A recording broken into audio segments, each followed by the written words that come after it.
Hello students, आज हम chapter number 4 में सेल साइकिल के बारे में पढ़े हैं। तो सेल साइकिल होता है the series of events take place in eukaryotic cell to divide into daughter cell. ये ऐसा फिनोमिनन है जिसमें यूकैरियोटिक सेल जो है ये सिलसिलावार मराहिल में से पास होता हुआ नए सेल्स बनाता है। तो इस अमल का नाम है सेल साइकिल। इसके फेजेस ऑफ सेल साइकिल में इंटरफेज और माइटोटिक फेज, ये दो फेजेस है सेल साइकिल है, जिसमें इंटरफेज को फर्दर डिवाइड किया जाता है G1 फेज में, S फेज में और G2 फेज में। इसी तरह माइटोटिक फेज को दो फेजेस में डिवाइड किया जाता है, पैरियोकाइनेसिस में और साइटोकाइनेसिस में। इसके बाद पैरियोकाइनेसिस को फर्दर सब डिवाइड किया जाता है into 4 phases, prophase, metaphase, anaphase और टीलोफेज। जब है साइटोकाइनेसिस की कोई फर्दर सब डिवीजन नहीं है। तो हम इसमें पहले इंटरफेज को पढ़ते हैं। ये सारी बेटा आउटलाइन थी। अब इंटरफेज है, जब स्टेम सेल जो होता है ये डिवाइड होता है, डिवाइड होने के बाद नए डॉटर सेल्स बना देता है। डॉटर सेल जो होते हैं वो सेल डिफरेंशिएशन है थ्रू अपना स्पेशलाइज्ड फंक्शन अलॉट करवा लेते हैं। जब वो स्पेशलाइज्ड सेल बन जाते हैं तो उसके बाद अगर उन्होंने रीडिवाइड करना है, दोबारा से डिवाइड होना है, तो वो फिर एक दफा जो है उन्हें अपने आप को प्रिपेयर करते हैं फॉर सेल डिवीजन, क्योंकि इससे पहले वो सेल डिफरेंशिएट हो चुका है। तो इससे पहले अब उसने डिफरेंशिएट हो चुका है, अब उसने प्रिपेयर करना है दोबारा डिवाइड होने के लिए। तो जब वो अपने आप को प्रिपेयर कर रहा होता है, तैयार कर रहा होता है, तो उस दौरान वो अपना जो उसे स्पेशलाइज्ड फंक्शन मिला हुआ था पहले सेल डिफरेंशिएशन में, वो फंक्शन भी परफॉर्म कर रहा होता है और अपने आप को साथ सेल डिवीजन के लिए भी तैयार कर रहा होता है। अब जो इंटरफेज होती है वो 90% ऑफ टोटल टाइम, मिसाल के तौर पर एक सेल जो है वो 24 घंटों में डिवाइड होता है, यानी 24 आवर्स में वो कंप्लीटली डिवाइड होता है। तो वो 23 आवर्स जो है वो इंटरफेज में रहेगा और 1 आवर या हाफ आवर वो माइटोटिक फेज में रहता है। तो इसलिए हम बोलते हैं 90% ऑफ टोटल टाइम जो है ये इंटरफेज में रहता है। तो ये बेटा MCQ है, पास्ट पेपर में आया हुआ है। इंटरफेज जो है ये टोटल टाइम है कितने परसेंट हिस्सा लेती है, तो 90%। अब इंटरफेज से बाद में हमने इसे डिवाइड किया G1 फेज में। G1 फेज में जो तब्दीलियां आती हैं अब हम वो पढ़ते हैं। G1 फेज को हम बोलते हैं फर्स्ट रैप फेज, ये इसका दूसरा नाम है। इसके बाद इस फेज का तीसरा नाम है ग्रोथ फेज। जब भी कोई चीज डिवाइड होनी होती है तो वो उससे पहले डिवीजन के लिए तैयारी करती है। इसी तरह सेल ने जब डिवाइड होना है तो उससे पहले उसने अपनी तैयारी मुकम्मल करनी है, अपनी चीजों को डबल करना है, क्योंकि जब बाद में दो हिस्सों में डिवाइड होगा तो आधी चीजें उधर जाएंगी, आधी चीजें उधर जाएंगी। तो इससे पहले वो तमाम ऑर्गेनेल्स को डबल करेगा, अपना साइज बढ़ाएगा, अपने अंदर प्रोटीन्स पैदा करेगा जो माइटोटिक फेज में या उसे फर्दर डिवीजन के दौरान चाहिए, उसे वो एंजाइम तैयार करेगा जो उसे फर्दर डिवीजन में चाहिए। तो ये सारी तैयारी वो पहले ग्रोथ फेज में या G1 फेज में करता है। तो इसमें पहली तब्दीली जो आती है ये अपने साइज में बढ़ जाता है, इसका साइज बड़ा हो जाता है। इसके बाद ये वो प्रोटीन्स बनाया जो इसे आगे चल है S फेज में चाहिए। अब S फेज में क्रोमोसोम ने डबल होना होता है, यानी DNA ने डबल होना होता है। तो जो DNA हो डबल करने के लिए जो प्रोटीन्स चाहिए, एंजाइम्स चाहिए, मसलन DNA रेप्लिकेशन में टोपोआइसोमरेज एंजाइम चाहिए, DNA हेलिकेज एंजाइम चाहिए। तो ये सारे एंजाइम जो हैं वो इसी फेज में बनते हैं, G1 फेज में। इसके अलावा क्रोमोसोम के साथ साथ जो है DNA के साथ क्रोमोसोम में हिस्टोन प्रोटीन्स भी पाई जाती हैं। तो वो हिस्टोन प्रोटीन जो है वो भी G1 फेज में ही तैयार होती हैं। तो इसलिए प्रोटीन्स भी बनाई जाती हैं, एंजाइम भी बनाए जाते हैं और ऑर्गेनेलिस का नंबर भी डबल हार लिया जाता है। क्यों है, जब डिवीजन है बाद 2 सेल बनने हैं तो आधी ऑर्गेनेलिस उधर चली जाएगी, आधी ऑर्गेनेलिस उधर चली जाएगी। इसके बाद है एस फेज।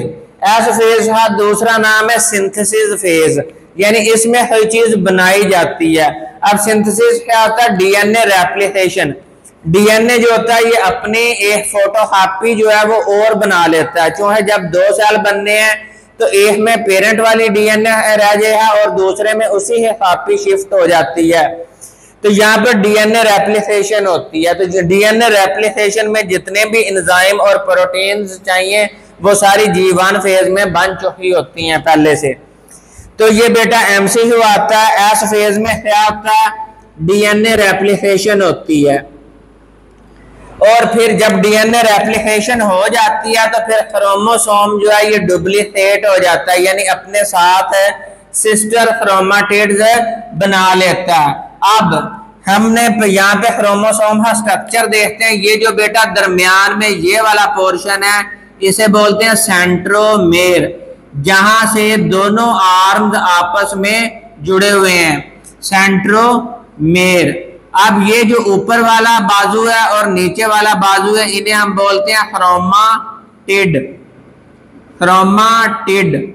अब ये जो सेंट्रोमेर होती है इसके ऊपर एक और प्रोटीन अटैच होती है, ये है काइनेटोफोर प्रोटीन। तो आगे चल है हम इन काइनेटोफोर जो प्रोटीन है इसका भी फंक्शन पढ़ते हैं। तो अभी यानी ये जो 3 पार्ट्स हैं ये क्रोमोसोम हैं, सेंट्रोमेर, क्रोमाटिड और काइनेटोफोर प्रोटीन। जहां से ये दोनों क्रोमाटिड्स आपस में जुड़े होते हैं उस पोर्शन का नाम है सेंट्रोमेर।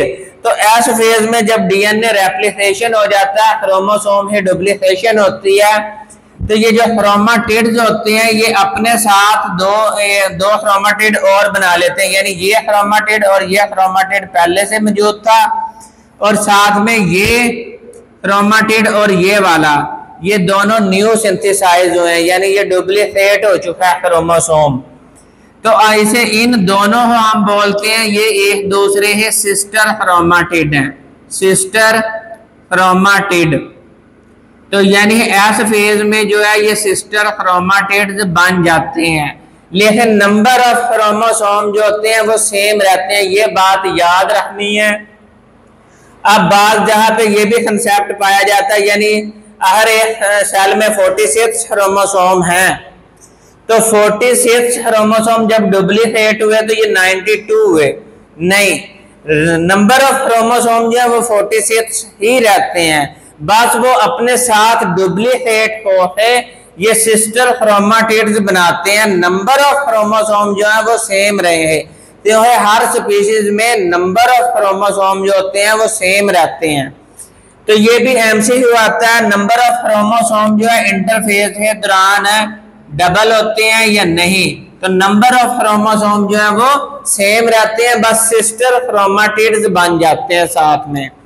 अब G2 फेज में दोबारा सेल साइज में बढ़े है और अब वो प्रोटीन्स बनाए हैं जो इसे माइटोसिस फेज में चाहिए। G1 में उसने वो प्रोटीन्स और एंजाइम बनाए थे जो उसे एस फेज में चाहिए। अब G2 फेज में वो प्रोटीन वो एंजाइम बनाया है जो उसे माइटोटिक फेज में चाहिए। तो यहाँ पर वो प्रोटीन बनाता है फॉर्म एम फेज, यानी माइटोटिक फेज के लिए बनाता है।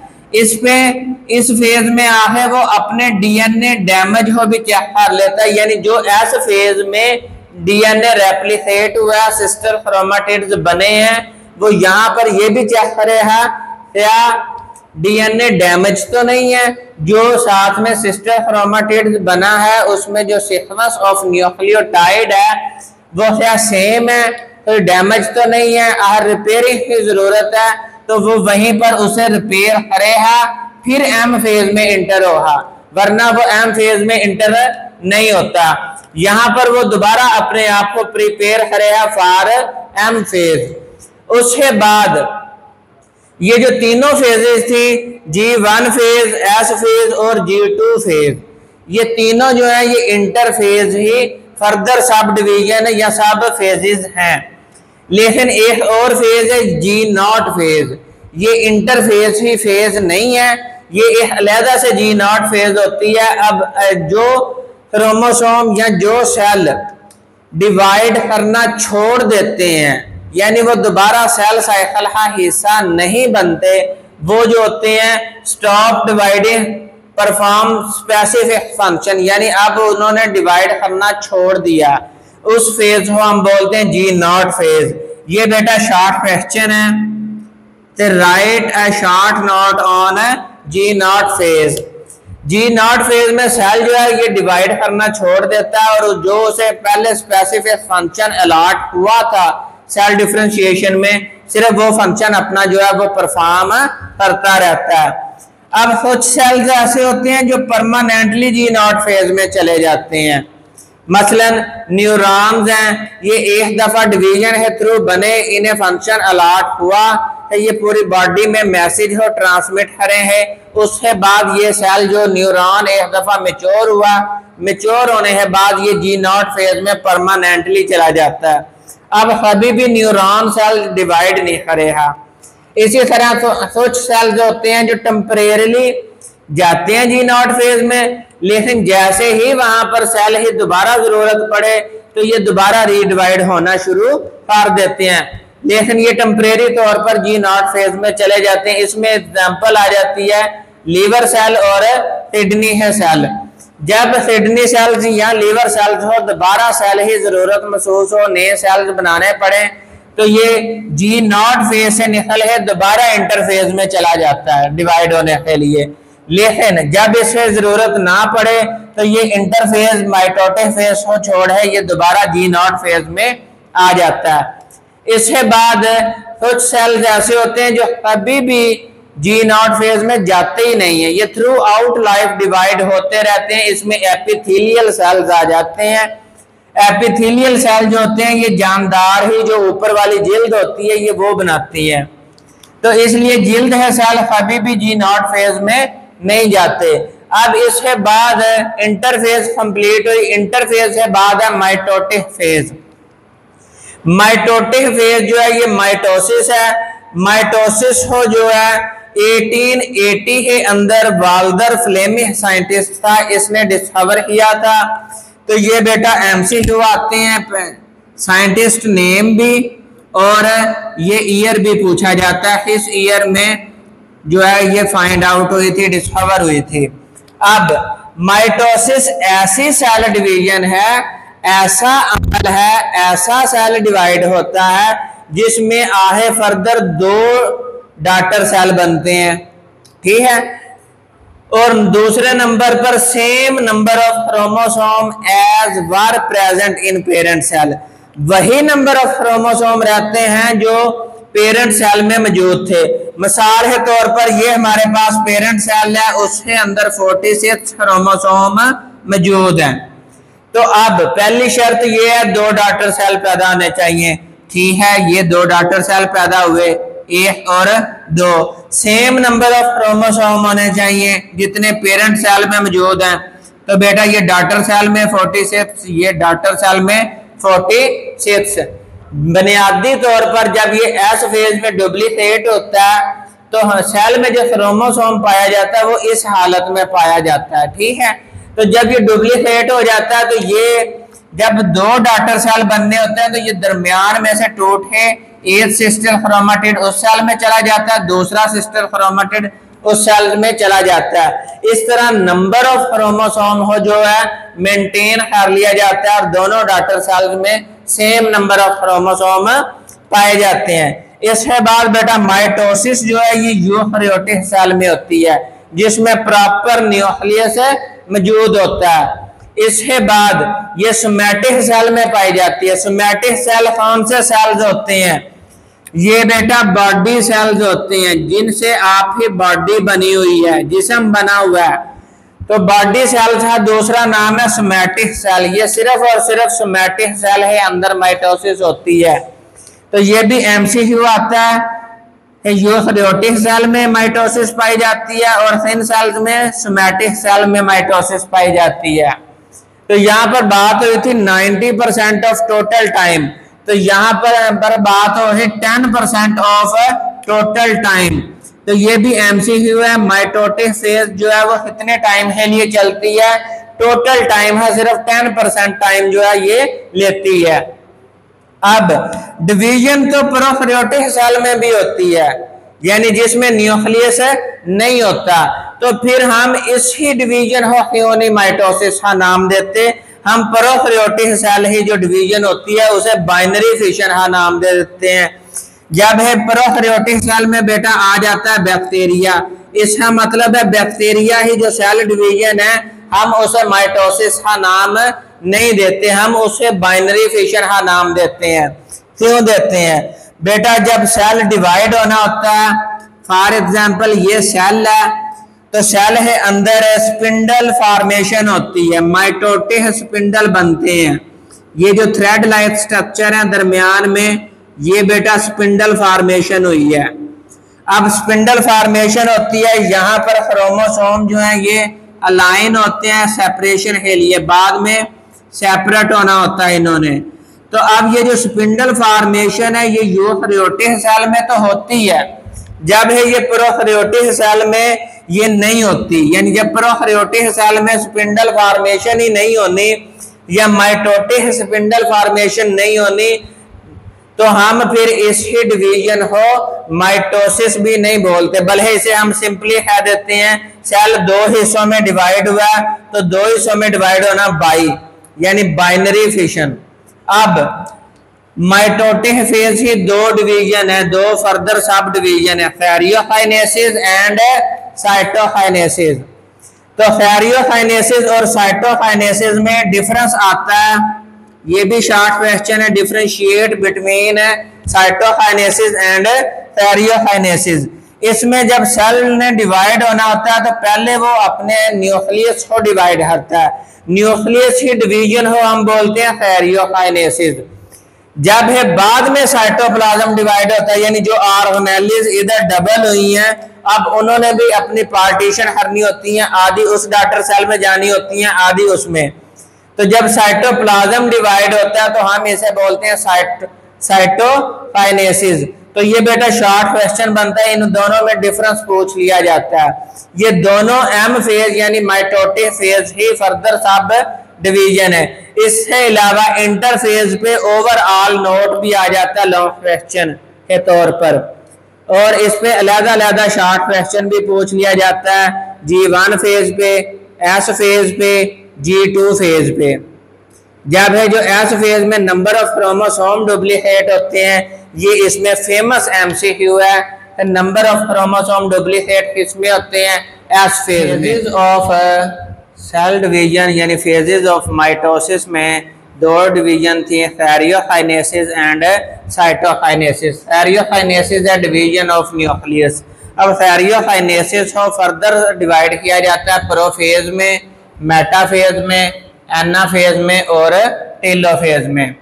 तो अब हम वो तब्दीलियां जो प्रोफेज में होती हैं उन पे नजर डालते हैं। सबसे पहले प्रोफेज में जो क्रोमैटिन होता है, यानी है क्रोमैटिन मतलब यानी जब सेल अनडिवीजन फेज में पड़ा हो, अभी वो डिवाइड ना कर रहा हो, तो जो सेल है अंदर डीएनए पड़ा हुआ होता है वो क्रोमैटिन फॉर्म में पड़ा हुआ होता है। ये जो क्रोमैटिन है ये लूज फॉर्म है, यानी ये कंडेंस है, जब थिक बन जाता है मोटा सारा स्ट्रक्चर बनता है, यानी ये अभी लूज यानी है ऐसे पड़ा हुआ है, लूजली फॉर्म है ये ऐसे। जब ये कंडेंस हो जाएगा, कंडेंस हो है जम है, ये एक मोटा सारा स्ट्रक्चर बनाएगा जिसे हम इस तरह क्रोमोसोम बोलते हैं। तो ये जो क्रोमोसोम है ये सिर्फ और सिर्फ डिवीजन फेज के अंदर बनता है। वैसे जो हमारे अंदर डीएनए है ये सेल के अंदर ऐसे पड़ा होता है, यानी क्रोमैटिन ही फॉर्म में। ये लूज होता है, लूजली, और ये थिक होता है, कंडेंस होता है।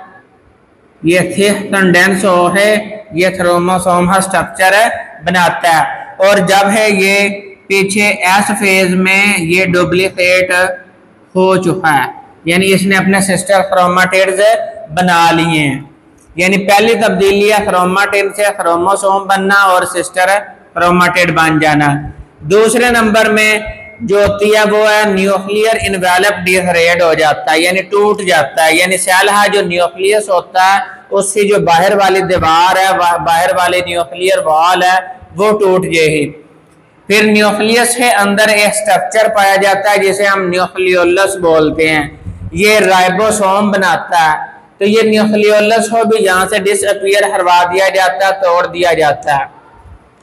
उसके बाद एनिमल सेल में सेंट्रोसोम होते हैं, यानी सेंट्रोमेर जो है ये थैली के अंदर बंद हुए होते हैं, जिस थैली का नाम है सेंट्रोसोम। ये ऑपोजिट साइड पे न्यूक्लियस की दोनों साइड पे प्रेजेंट होती है। तो ये माइग्रेट करती है ऑपोजिट पोल की तरफ, यानी ये साइडों की तरफ चली जाती है। इसके बाद माइटोटिक स्पिंडल फाइबर फॉर्मेशन, ये जो माइटोटिक जो है ये सेंट्रोमेर ऑपोजिट साइड पे जाने के बाद यहाँ पर ये स्पिंडल फॉर्मेशन करते हैं, यानी ये थ्रेड लाइक स्ट्रक्चर बनाते हैं जो थ्रू आउट सेल रन हो रहे होते हैं, बने हुए होते हैं। तो इन्हें हम स्पिंडल फाइबर बोलते हैं। अब या फिर इसे स्पिंडल फाइबर के साथ साथ माइटोटिक फाइबर भी बोलते हैं। लेकिन अब सवाल ये पैदा होता है प्लांट्स में जो है ये सेंट्रियोल नहीं होते। अब ये जो सेंट्रियोल या सेंट्रोसोम है ये स्पिंडल फॉर्मेशन कर रहे हैं। तो प्लांट सेल में सेंट्रोसोम नहीं होती, लेकिन ये जो स्पिंडल फाइबर फॉर्मेशन होती है ये होती है। अब ये जो स्पिंडल फाइबर होते हैं ना प्लांट सेल में, जब ये बनते हैं तो यहीं पर ये एग्रीगेशन बना लेते हैं, जुड़ जाते हैं सिरों से, और सिरों से जुड़ने के बाद ये यहाँ पर आप यहाँ सेल वॉल से अटैच हो जाते हैं, सेल मेम्ब्रेन से अटैच हो जाते हैं। जब ये सेल मेम्ब्रेन से अटैच हो जाते हैं तो वो जो एग्रीगेशन है, वो जो जुड़ना है स्पिंडल फाइबर है, वही काम दे देते हैं एज ए सेंट्रियोल। सेंट्रियोल का काम है इन ये जो स्पिंडल फॉर्मेशन बने हुए हैं इन्हें अपने पोल की तरफ जो है खींच के बांधना। जिस तरह अगर हम में है टेंट हो किसी चीज के साथ बांध देते हैं तो वो जो चीज होती है वो टेंट हो अपनी तरफ खींच के रखती है ताकि जो टेंट है वो दूसरी तरफ ना जाए। तो इसी तरह ये जो सेंट्रियोल होते हैं ये भी सेल मेम्ब्रेन के साथ जाके जुड़ जाते हैं ताकि जब ये स्पिंडल फाइबर है पूरे सेल के अंदर बने तो ये स्पिंडल फाइबर जब कंट्रैक्ट है एनाफेज में जाए सुखड़े हैं तो उस दौरान ये जो स्पिंडल फाइबर है इधर से आहे सेंटर में ना चले जाएं, तो ये यहाँ पे खींच है सेल मेम्ब्रेन के साथ बांधने का काम करते हैं। तो ये बेटा शॉर्ट क्वेश्चन है प्रोफेज पे आता है। Write down the changes in prophase या in list the events of prophase. Prophase में कौन सी तब्दीलियां हुई हैं, तो ये है इसके डायग्राम। इसके बाद है मेटाफेज, जब ये स्पिंडल फाइबर पूरे बन जाते हैं क्रोमैटिन भी क्रोमोसोम में चेंज हो जाता है तो ये chromosome attach with mitotic fibre या स्पिंडल फाइबर। अब इससे पहले हमने पढ़ा था ये जो सेंट्रोमेर होती है सेंटर में, ये दरमियान में जो सेंट्रोमेर है इसके बाहर एक और प्रोटीन जो है ये सराउंड होती है यहाँ पर, इसे हमने बोला था ये काइनेटोफोर प्रोटीन है। जब स्पिंडल फाइबर आहे अटैच होते हैं क्रोमोसोम के साथ दोनों साइडों से तो वो यहाँ पे काइनेटोफोर प्रोटीन के साथ अटैच होते हैं, यानी वो सेंट्रोमेर के साथ अटैच नहीं होते, ये इस प्रोटीन के साथ अटैच होते हैं। उसके बाद स्पिंडल फाइबर दो तरह के होते हैं, एक वो होते हैं जिन्हें साथ क्रोमोसोम अटैच होते हैं और दूसरे वो फाइबर होते हैं जिन्हें साथ क्रोमोसोम अटैच नहीं होते, यानी फ्री फाइबर उन्हें बोलते हैं या फ्री माइटोटिक फाइबर उन्हें बोलते हैं। क्रोमोसोम जो होते हैं ये सेल के दरमियान में अलाइन होते हैं ऑन द इक्वेटर, यानी सेल के जो सेंट्रल लाइन होती है इक्वेटर जो होता है वहां पर ये क्रोमोसोम जो है ये ऊपर से नीचे की तरफ अरेंज हो जाते हैं। जब ये अरेंज हो जाते हैं तो हम इसे बोलते हैं ये मेटाफेज प्लेट बनी हुई है। ये है, ये देखें ये सेंट्रोसोम या सेंट्रो में जो है सेंट्रियोल, ये साइडों पे हैं। अब इन्होंने दो तरह के फाइबर बनाए हुए, एक फाइबर जो पीछे सेल मेम्ब्रेन के साथ अटैच है और दूसरा माइटोटिक फाइबर। ये जो इसने सेल मेम्ब्रेन के साथ ये वाले फाइबर बनाए हैं इन्हें बोलते हैं एस्ट्रल फाइबर, एस्ट्रल फाइबर। और ये जो दरमियान में बने हुए हैं इन्हें माइटोटिक फाइबर बोलते हैं। अब ये माइटोटिक फाइबर बने हैं दो तरह हैं, एक पे क्रोमोसोम अटैच है, दूसरे पे अटैच नहीं है। अब ये जो फ्री हैं इन्हें हम बोलते हैं फ्री माइटोटिक फाइबर। इसके बाद ये जो ऊपर से नीचे की तरफ सेंटर में क्रोमोसोम जो अरेंज है इन्हें हम बोलते हैं मेटाफेज प्लेट। ये जो मेटाफेज प्लेट है ये शॉर्ट क्वेश्चन आता है, इसमें आपने मेटाफेज प्लेट की डेफिनेशन प्लस ये डायाग्राम बनानी है। इसके बाद है एनाफेज। एनाफेज में जो ये लफ्ज है एना, इसका मतलब होता है सेपरेशन, यानी अब आपने सिस्टर क्रोमाटिड ही सेपरेशन यहाँ पे होनी है। तो स्पिंडल फाइबर थे दो तरह है, एक वो फाइबर थे जिन्हें ऊपर क्रोमोसोम अटैच हैं, दूसरे वो हैं जो नो यानी फ्री फाइबर है जिन्हें ऊपर है नो क्रोमोसोम अटैच। तो अब जिन पे अटैच है ये कंट्रैक्ट होते हैं, सुखड़ते हैं। जब ये सुखड़े हैं तो ये अपने ऑपोजिट पोल की तरफ जाए हैं, जब ये अपने पोल की तरफ जाए हैं तो ये इन्हें एस्ट्रल फाइबर जो होता है ये इन्हें पीछे सेंट्रियोल हो इनकी तरफ नहीं जाने देता, बल्कि पीछे खींच है पुल हर है सेल मेम्ब्रेन के साथ जोड़ है बैठा हुआ है। तो अब जब ये अपने पोल की तरफ कंट्रैक्शन शो करते हैं, सुखड़ते हैं, तो उस दौरान वो वाले फाइबर जिन पे क्रोमोसोम अटैच नहीं है ये लंबे होना शुरू हो जाते हैं। अब ये सोचें आप, ये लंबे हो रहे हैं और ये सुखड़ रहे हैं, तो जब लंबे होंगे तो ये जाहिर बात है लंबे होने से ज्यादा स्पेस ले हैं, तो ये मजीद सेल मेम्ब्रेन और पीछे की तरफ धकेल लें, और ये भी जो है ये वैसे सुखड़ रहे हैं जिन पे क्रोमोसोम अटैच हैं, तो ये एक दूसरे पोल अपने पोल की तरफ ये ऐसे फाइबर है पीछे खींचे हैं, तो ये इधर से काइनेटो और प्रोटीन के साथ भी अटैच हैं। इसी वजह से एनाफेज में सिस्टर क्रोमाटिड जो होते हैं ये सेपरेट हो जाते हैं। ये डायाग्राम है, यानी ये जिन्हें ऊपर फाइबर अटैच नहीं ये लंबे हो रहे हैं, और ये जिन्हें पे अटैच हैं ये सुखड़ रहे हैं, कंट्रैक्ट हो रहे हैं। उसके बदौलत ये जो क्रोमोसोम है ये सेपरेट हो जाते हैं, सिस्टर क्रोमाटिड अलग-अलग हो जाते हैं।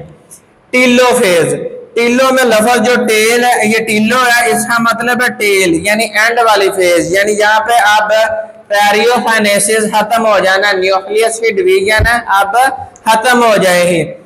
इसमें ये रिवर्स फेज ऑफ प्रोफेज, ये रिवर्स फेज ऑफ प्रोफेज होती है, यानी जो तब्दीलियां प्रोफेज में आई थी वो टोटल तब्दीलियां जो है वो अब रिवर्स हो जाएंगी।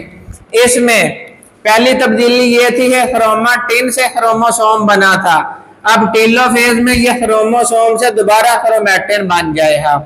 उसके बाद न्यूक्लियर इनवेलप डिग्रेड हो गया था, यहाँ पे टूट गया था, यहाँ पर न्यूक्लियर इनवेलप दोबारा बन जाएगा। यहाँ पे न्यूक्लियोलस ये वाला जो रेड स्ट्रक्चर बना हुआ है न्यूक्लियस के अंदर ये यहाँ पे डिग्रेड हुआ था, टेलोफेज में ये दोबारा से बन जाएगा।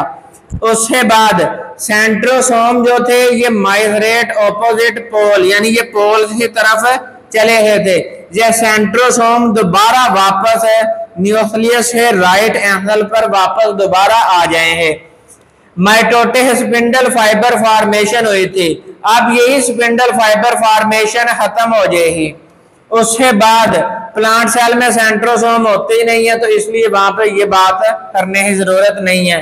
यानी ये जो तब्दीलियां हैं ये सारी ही सारी वापस आई हैं, और दोबारा से जो न्यूक्लियस है वो अब एक से दो न्यूक्लियस बन जाए हैं। वो दोनों न्यूक्लियस सेल है दोनों ऑपोजिट पोल की तरफ शिफ्ट हो जाए हैं। जब सेल पहुंच जाता है ना मेटाफेज प्लेट पे, तो मेटाफेज प्लेट के साथ है इसकी जो दूसरी डिवीजन है साइटोकाइनेसिस, यानी साइटोप्लाज्म की डिवीजन, ये भी शुरू हो जाती है। लेकिन हम अपनी आसानी के लिए पैरियोकाइनेसिस के बाद हम साइटोकाइनेसिस पढ़ते हैं, हालांकि साइटोकाइनेसिस मेटाफेज पे जाके शुरू हो जाती है। इधर ये भी न्यूक्लियस भी डिवाइड हो रहा होता है और साथ में आहिस्ता आहिस्ता साइटोकाइनेसिस भी शुरू हो जाती है। अब साइटोकाइनेसिस जो है, division of cytoplasm is called cytokinesis. ये एनिमल में और तरह से होती है, प्लांट्स में और तरह में होती है। अब एनिमल सेल में जो है सेल वॉल नहीं होती, सिर्फ सेल मेम्ब्रेन है, दरमियान में पिंच होने से जो है वो, फॉर एग्जांपल ये सेल है, तो ये जो सेल है दरमियान में से ऐसे अंदर ही तरफ फारो बनाया, फारो बनाता बनाता ये इस तरह डिवाइड हो है, दो अलग अलग सेल बना दे है। अब आप सोचे एक बालून है, बालून है, अंदर वाली साइड पे एक आप समझ ले थ्रेड है, आप उस थ्रेड को टाइट करते जाएं, दोनों सिरों से पकड़ है, तो वो दरमियान से दबता हुआ, यानी ये ऐसे बलून है, इससे ऊपर से आपने थ्रेड लपेटा और दोनों हाथों से खींचा, तो ये दरमियान से ऐसे डिवाइड होता होता दरमियान से ये बलून दो हिस्सों में डिवाइड हो गया।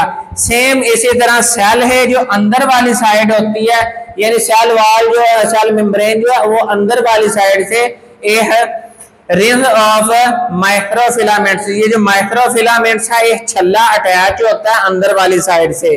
ये बाद में जो छल्ला ये प्रोटीन है बना हुआ है, माइक्रोफिलामेंट प्रोटीन है बने हुए हैं, ये कंट्रैक्ट होते हैं। जब ये सुखड़ते हैं, कंट्रैक्ट होते हैं, तो ये ऊपर से सेल मेम्ब्रेन है साथ जुड़े होते हैं, ये आहिस्ता आहिस्ता सेल मेम्ब्रेन को भी अंदर ही तरफ पिंच करते हैं। जब ये पिंच होती है यानी अंदर ही तरफ दबती है, तो ये जो है फारो बनी हुई है, ये जो है गड़ा बनता है, तो इसे है हम बोलते हैं क्लीवेज फारो। तो हम बोलते हैं एनिमल सेल में क्लीवेज फारो है जरिए से, क्लीवेज फारो है जरिए से सेल जो साइटोकाइनेसिस दो बराबर हिस्सों में डिवाइड होता है। आधा साइटोप्लाज्म इधर आ जाता है, आधा इधर आ जाता है, ऑर्गेनेलिज इधर भी आ जाती हैं, ऑर्गेनेलिज इधर भी आ जाती हैं।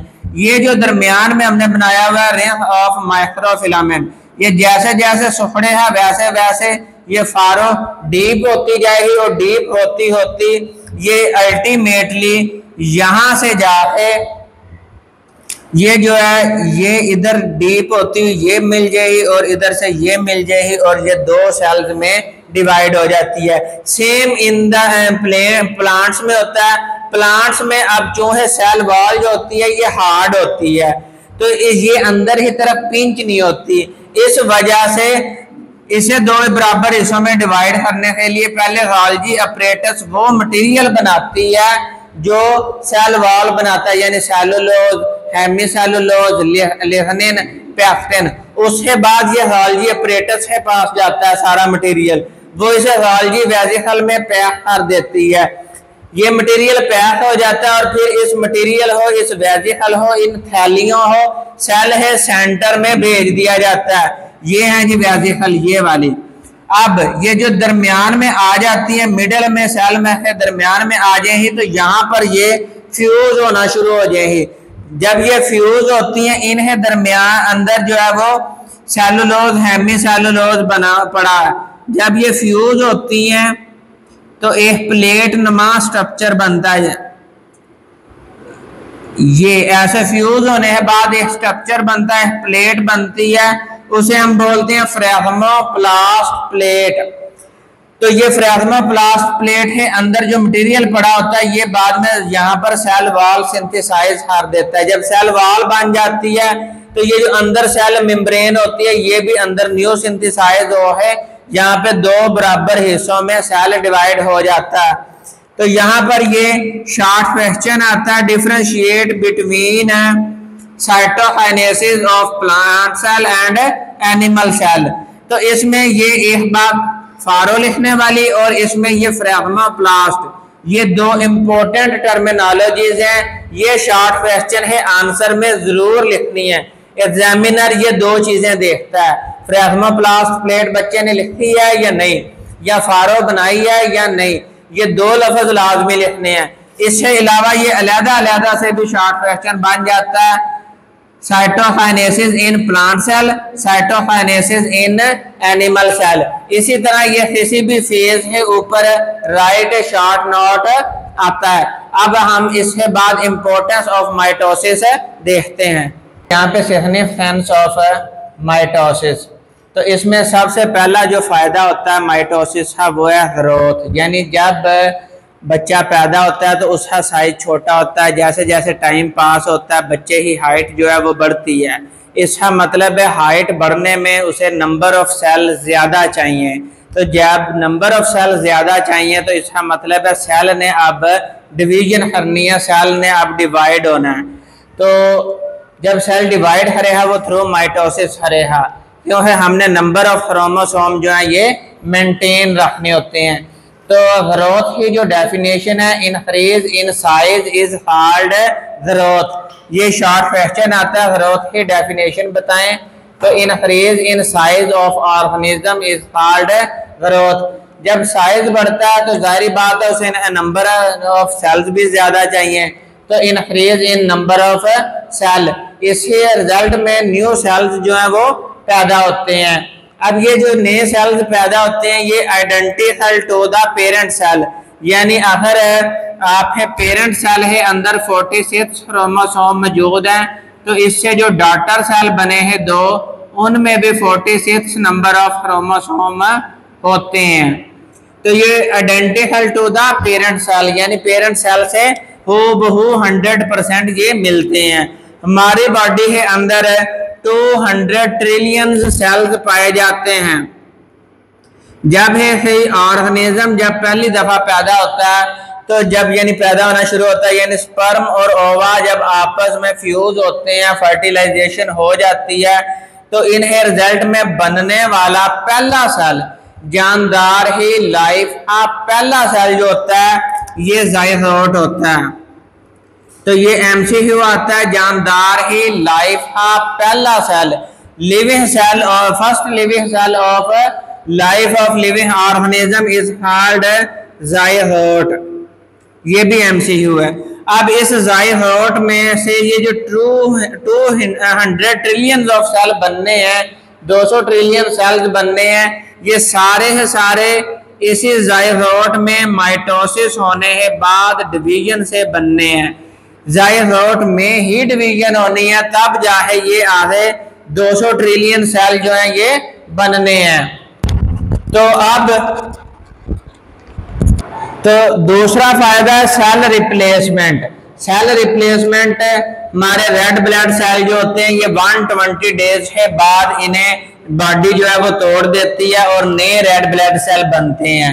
तो जब रेड ब्लड सेल नए बनने हैं, यानी सेल रिप्लेस हो रहे हैं, पुराने टूट रहे हैं, नए बन रहे हैं। इसी तरह आपके एपिथेलियल सेल जो आपकी जिल्द बनाते हैं, खुदा न खास्ता किसी वजह से ये जो ऊपर वाली लेयर है ये छिल जाए, तो जब ये जो ऊपर वाली लेयर होती है ये छिल जाए, तो उस पे नई जो स्किन लेयर बननी होती है ये भी माइटोसिस के थ्रू बनती है। तो जो सेल्स होते हैं ये डाई होते रहते हैं, इन्हीं जगह पे नए सेल्स बनते रहते हैं।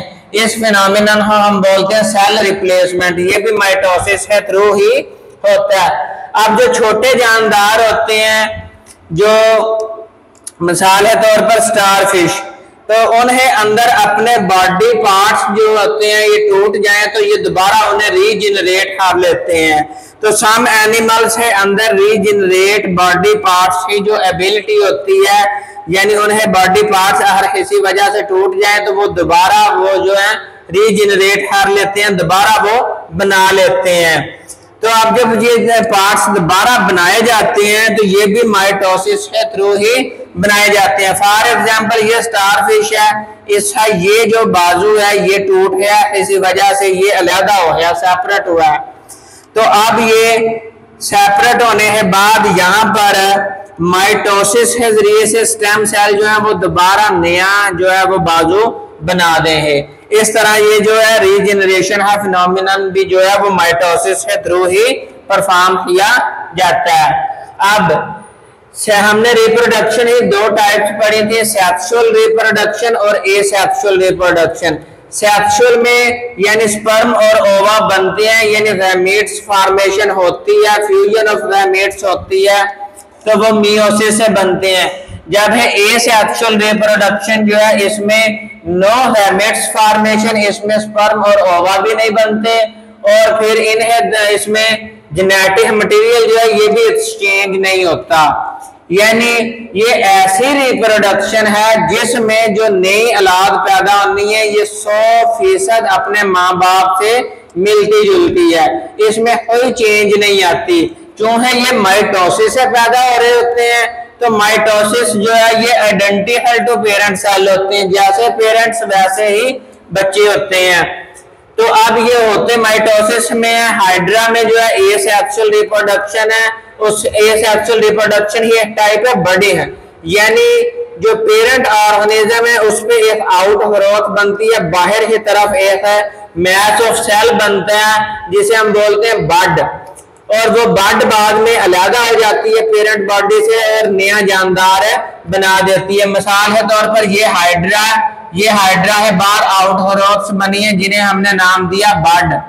ये बड जब मैच्योर होती है तो ये यहाँ से सेपरेट हो जाती है। जब ये सेपरेट हो जाएगी तो ये जो जितनी भी बड्स अलग हुई हैं ये आगे चल है न्यू हाइड्रा फॉर्मेशन कर देंगी। तो अब ये बॉडी सेल से न्यू हाइड्रा बने हैं, तो बॉडी सेल में हमें पता माइटोसिस होती है, तो माइटोसिस से जो हाइड्रा ये बॉडी के थ्रू नए जानदार पैदा करता है। तो ये एसेक्सुअल रिप्रोडक्शन में माइटोसिस होती है। ये एमसीक्यू आता है, एसेक्सुअल रिप्रोडक्शन में माइटोसिस होती है या मियोसिस होती है, तो माइटोसिस होती है। अब माइटोसिस में अगर इतने सारे फायदे हैं तो उसमें एरर है भी चांस होते हैं। अगर किसी जगह पर माइटोसिस में गलती आ जाए तो उससे माइटोसिस का जो फिनोमिनन है ये गलत हो जाए, तो उससे हमारे जो सेल्स हैं या उससे अंदर जो डीएनए या जेनेटिक मटेरियल है उसमें भी चेंज आती है, जिसकी वजह से हमें कोई ना कोई डिजीज या डिसऑर्डर हो जाता है। तो अब इसमें पहली जो एरर आती है ये है may fail to separation of sister chromatid.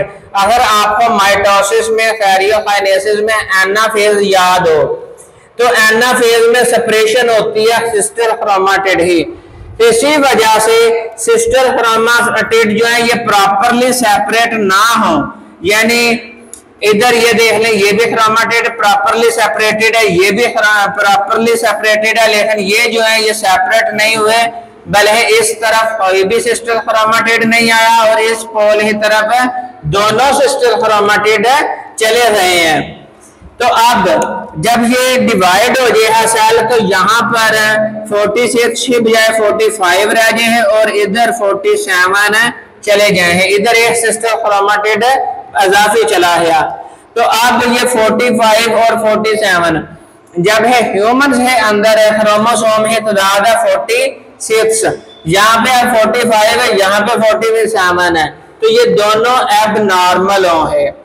तो इस वजह से एबनॉर्मेलिटी की वजह से हर डिजीज या फिर डिसऑर्डर होने के चांसेस होते हैं। अब दूसरी जो एरर है ये है जीन म्यूटेशन। म्यूटेशन होता है चेंज आ जाना, जीन होता है sequence of nucleotide which transcribe messenger RNA and translate a specific protein. तो ये खास प्रोटीन बनाती है जीन। अब जब जीन में चेंज आ जाएगी, सीक्वेंस ऑफ न्यूक्लियोटाइड में चेंज आ जाएगी, तो उसकी वजह से जो प्रोटीन बनती है वो एबनॉर्मल प्रोटीन बनती है। जब एबनॉर्मल प्रोटीन बनेगी तो हो सकता है ये जीन जो है ये नंबर ऑफ डिवीजन को कंट्रोल कर रहा है, यानी एक सेल ने हर 10 बार डिवाइड करना है तो ये 10 बार उसे डिवाइड करवाएगी और बाद में जी नॉट में ले जाएगी, लेकिन अब उसमें म्यूटेशन है। अब म्यूटेशन की वजह से उसे ये पता ही नहीं है मैंने सेल को 10 दफा डिवाइड करवाना है।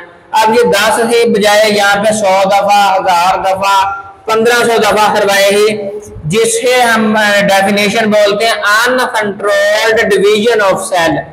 जब cell uncontrolled division of cell करे हैं तो इसकी जो डेफिनेशन है इसका नाम है कैंसर। तो उस हिस्से में कैंसर बननी शुरू हो जाएगी, यानी वहां पर कैंसर का मतलब है अनकंट्रोल्ड डिवीजन ऑफ सेल। जब कैंसर हो जाएगी तो उसके रिजल्ट में वहां पर मैस ऑफ सेल जमा होने शुरू हो जाएंगे। जब वहां पे मैस ऑफ सेल्स जुड़ना शुरू हो जाते हैं तो उसे हम बोलते हैं ट्यूमर फॉर्मेशन, यानी यहाँ पर माइटोसिस में अनकंट्रोल्ड डिवीजन ऑफ सेल की वजह से ट्यूमर फॉर्मेशन हुई है।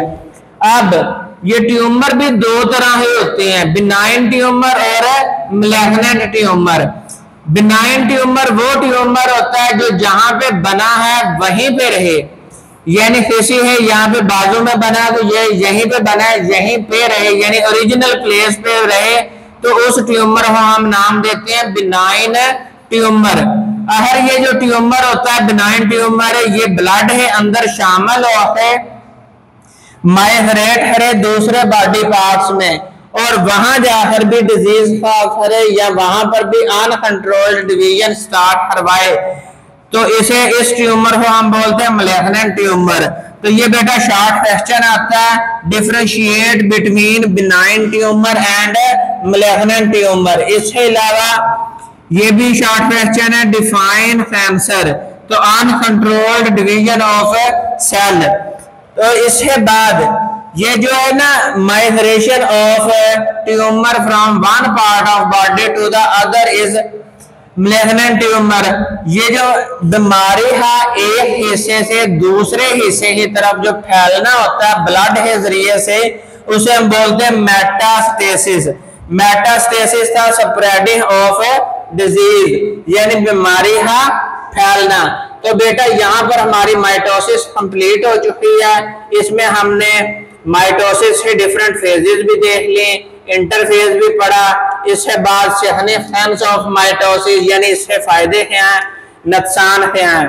तो इसके बाद हम इंशाल्लाह अगले लेक्चर में मियोसिस स्टार्ट करेंगे। अल्लाह हाफिज।